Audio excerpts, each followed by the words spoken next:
Великие стихи поэта в сердце каждого из нас, но сегодня живут и творят молодые таланты. Оксана Ильюб – яркое тому подтверждение. Она сама пишет стихи, музыку и исполняет свои песни. Приглашаем вас в творческую мастерскую поэта, композитора и певицы. В творчестве все как в жизни. Рождение нового куплета, мелодии, песни – большая радость.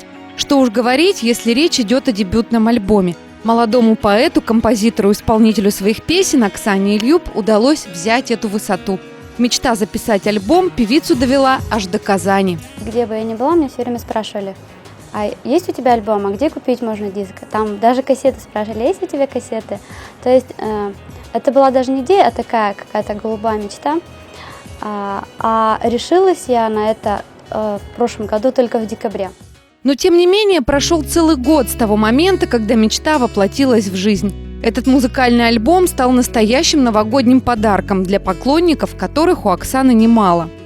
Записывали мы диск в декабре, то есть я в Казани ездила 3 раза в декабре, и все эти 3 раза, там по 2-3 дня, мы буквально, можно сказать, жили в студии, потому что времени было очень мало, потому что цель была поставлена выпустить диск до Нового года, чтобы, как подарок моим слушателям на Новый год. Дебютный альбом полностью на родном для певицы татарском языке, и называется он «Гитарные струны». Это название появилось не случайно, ведь образ Оксаны неотделим от этого музыкального инструмента. Для своих слушателей она давно уже стала девушкой с гитарой.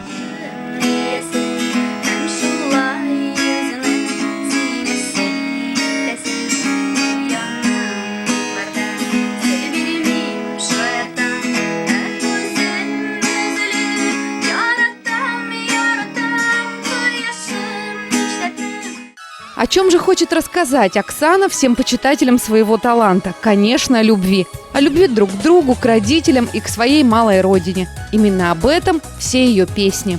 В основном я пишу про любовь, потому что я могу писать только когда внутри есть какие-то эмоции, чувства.